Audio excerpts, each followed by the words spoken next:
Hello guys. അപ്പോൾ ഇന്നും ഒരു ഓർഡർ പാക്ക് ചെയ്യാം. അന്ന് പാക്ക് ചെയ്തില്ലേ ഓർഡർ, അതിൻ്റെ ബാക്കി നിങ്ങൾക്ക് കാണിച്ച് എല്ലാം ഒരുമിച്ച് കാണിക്കാനൊന്നും പറ്റത്തില്ല.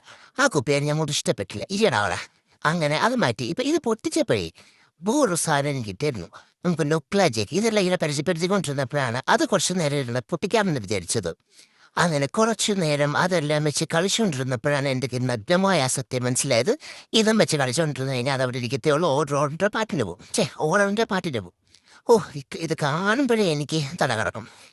അങ്ങനെ അതെല്ലാം അവിടെ നിർത്തിച്ചിട്ട് കാര്യമൊന്നുമില്ല. അടുത്തത് നമ്മുടെ വാക്സ് ഉരിക്കിയാലേ ഇതിനകത്ത് ഒഴിക്കാൻ പറ്റുള്ളൂ. അങ്ങനെ വാക്സ് എല്ലാം ഉരിക്കാൻ ആവശ്യമുള്ള കവറെല്ലാം ഇട്ട് കഴിഞ്ഞിട്ട് നമ്മുടെ മണക്കാനുള്ള സാധനം അതിനകത്തോട്ട് ഒഴിക്കണം. അപ്പം ഇതിപ്പോൾ ലാവൻഡർ ഫ്ലേവർ നാക്കം തിരിയില്ല. പിന്നെ അങ്ങോട്ട് മിക്സിയല്ല, മിക്സണം. നല്ല അടിപൊളിയായിട്ട് അങ്ങോട്ട് കലക്കണം. അത് കഴിഞ്ഞ് അടച്ചു വെച്ചിട്ട് ഇത് തുറന്ന് കാണിക്കാം. അതാ നല്ലത്. അപ്പം ഇതാണ് നമ്മുടെ പൂക്കളുള്ള ജാർ, അല്ലെങ്കിൽ മന്ദാല ജാർ. മന്ദാല വിക്ക് ഞാൻ പറഞ്ഞില്ലേ, ഈ വിക്ക് അതിൻ്റെ സ്ഥാനത്ത് അവിടെ ഇരിക്കുന്നതേ ഇല്ല. അങ്ങനെ അത് ഒടിച്ചു അങ്ങോട്ട് വന്നപ്പോഴത്തേക്ക് ചായ അടിക്കുന്നത് പതം ഞങ്ങൾക്ക് വിഷമിക്കേണ്ട. ഹീറ്റ് ഗൺ എടുത്തൊന്ന് കറക്കിയാൽ മതി. അപ്പം ഇതാണ് റിസൾട്ട്. ബാക്കി അടുത്ത വീഡിയോ.